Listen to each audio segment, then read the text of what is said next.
বাংলা ভাষাটাই ঠিকমতো বলতে পারি না, ইংলিশ কিভাবে বলবো বলেন তো সবাই।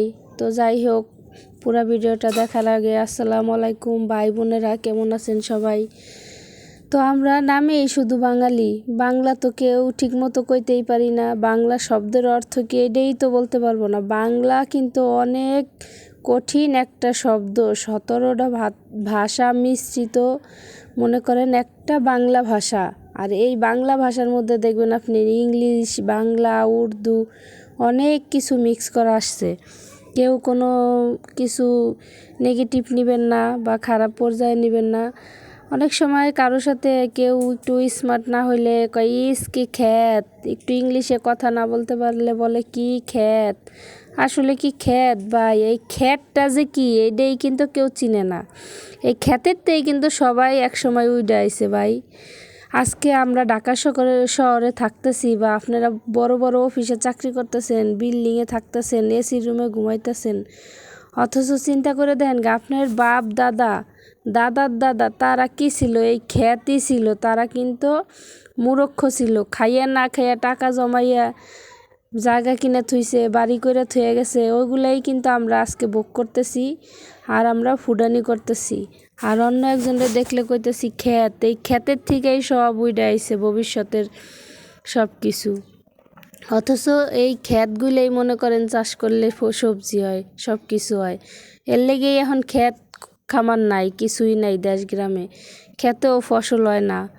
সব কিছু যে কি অবস্থা হয়ে গেছে ভাই, যারা দেশ গ্রামে থাকে বা দেশ গ্রামের আবহাওয়ার কাছে থাকে, দেশ গ্রামের মাটির মধ্যে থাকে, তারাই শুধু বুঝে যে আসলে কি আমরা ক্ষেত, কি ক্ষেত, মরিচ ক্ষেত না ধান ক্ষেত না পাট ক্ষেত।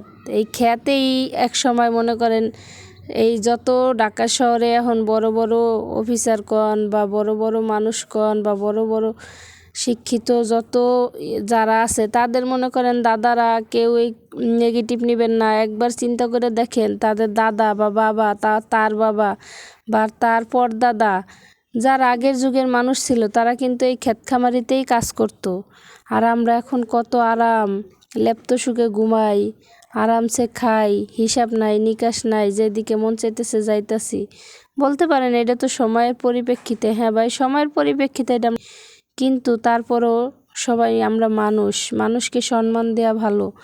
আপনি আমাকে সম্মান দিবেন, আমি আপনাকে সম্মান দিব, এইটাই আমার পরিচয়। আমি একজন মানুষ, আমি একজনকে সম্মান করতে পারি, আমি একজনকে ভালোবাসতে পারি। কাউকে কখনো ছোট করে দেখি না, কাউকে কখনো ছোট চোখে দেখি না, ছোট ভাষায় কথা বলি না।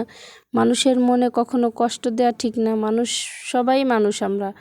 একজন আরেকজনের ভালোবাসবো, একজন আরেকজনের বিপদে আপদে পাশে দাঁড়াবো বা থাকবো তার সাথে, তার কোনো হেল্প লাগে কি না। কিন্তু আমরা কি করি না তো। করি একজনে কার ক্ষতি কে করতে পারবে, কে কার ক্ষতি করলে কে ভালো থাকবে। আসলে আমরা এই চিন্তায় মগ্ন থাকি সারাটাক্ষণ যে কে ভালো আছে তার পিছনে আমি লাইগে থাকবো, কে খারাপ আছে তারে যে কেউ সাহায্য করবে। এরকম মানুষ আপনি 100-র মধ্যে হয়তো বা 5 জন খুঁজে পাবেন বা 10 জন খুঁজে পাবেন। কিন্তু কেউ কখনো ভালো জিনিসটা ভালোভাবে নেয় না, খারাপ জিনিসটাই মনে করেন ভালোভাবে নেয়। এখন যুগ এসে পড়ছে, ভালোর কোনো মূল্যায়ন নাই, ভালোর কোনো জিনিসের কোনো কেউ দাম দিতে চায় না, ভালো মানুষটাকে সম্মান দিতে পারে না। সম্মান যে কী জিনিস এইটাই এখনকারে আমি খুব কষ্ট লাগে। একজন মনে করেন সম্মানী বা বয়স্ক একটা লোকের কীভাবে সম্মান দিবে সেটাও জানে না। অথচ বয়স্ক মানুষের কাছ থেকে আমরা অনেক কিছু শেখার আছে, অনেক কিছু জানার আছে। তা যাই হোক, ধন্যবাদ সবাইকে আমার এই ভিডিওটা দেখছেন যারা, সবাই একটু লাইক কমেন্টস করবেন, যদি ভালো লাগে একটা শেয়ার দিবেন। তো আমার ভিডিওটা কেমন লাগলো, যদি কোনো কথায় আপনারা কেউ কষ্ট পেয়ে থাকেন বা খারাপ লেগে থাকে তাহলে ক্ষমার দৃষ্টিতে দেখবেন। আর সবাই সবাইকে সম্মান ভালোবাসার দিবেন এই কামনাই করি। আর সবাইকে অনেক অনেক সালাম বড় ভাই বোনেরা। যাই হোক, আমার রান্না বান্না দেখলেন এতক্ষণ, তো কার কোন রান্নাটা ভাল লাগলো, অনেক কিছুই রান্না করলাম একসাথে।